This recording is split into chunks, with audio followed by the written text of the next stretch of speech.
శాసన మండలిలో కల్వకుంట్ల కవిత చేసిన ఆరోపణలపై బీఆర్ఎస్ మహిళా నేతలు తీవ్రస్థాయిలో మండిపడ్డారు. ఎవరో చెప్పిన మాటలు విని కూర్చున్న కొమ్మనే కవిత నరుక్కుంటున్నారని దుయ్యబట్టారు. లిక్కర్ కేసులో అరెస్టైన కవితను జైలు నుంచి తీసుకొచ్చేందుకు కేటీఆర్, హరీష్ రావు ఎంతో శ్రమించారని వెల్లడించారు.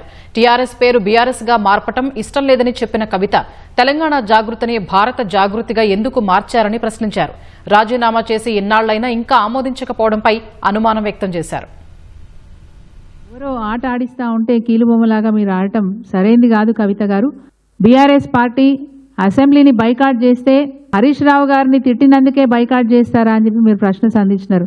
బీఆర్ఎస్ పార్టీ ఎప్పుడు ఏ నిర్ణయం తీసుకున్నా ఖచ్చితంగా పార్టీలో ఉన్న ఎమ్మెల్యేలంతా కూడా చర్చ చేసుకొని వారి నిర్ణయం మేరకే నిన్న మరి బైకాట్ చేసిన విషయం అది మీకు కూడా తెలుసు.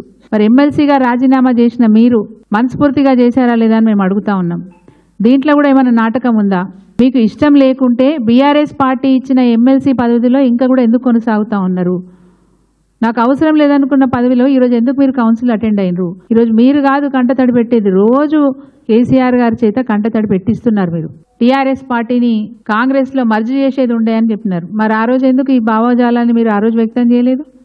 టీఆర్ఎస్ పార్టీలో నాకు స్వేచ్ఛ లేదనే మాట మాట్లాడినారు. మీకు స్వేచ్ఛ అనేది లేకపోతే టీఆర్ఎస్ పార్టీలో మీరు ఎంతమందికి పదవులు ఇప్పించుకోలేదని మేము అడుగుతా ఉన్నాం. టీఆర్ఎస్ పార్టీని బీఆర్ఎస్గా మాట్లాడడం మీకు ఇష్టం లేదనే మాట చెప్పినప్పుడు తెలంగాణ జాగృతిని భారత జాగృతిగా మీరెందుకు మార్చుకున్నారని అడుగుతున్నాను. మీ మీద కేసులు అయినప్పుడు కూడా బీఆర్ఎస్ పార్టీ చాలా బాధపడ్డది. తన్నీర్ హరీష్ రావు గారు వారంలో 4 రోజులు ఢిల్లీలో మాకం పెట్టినారు మీకు సాయం చేయడానికి. పార్టీ మీకు ఎప్పుడు మేలే చేసింది తప్ప ఎప్పుడు మీకు నష్టం చేయలేదు. కానీ మీరు కంకణం కట్టుకొని బీఆర్ఎస్ పార్టీని ఆగం చేయాలనే ఆలోచనతో ముందుకు పోతా ఉన్నారు.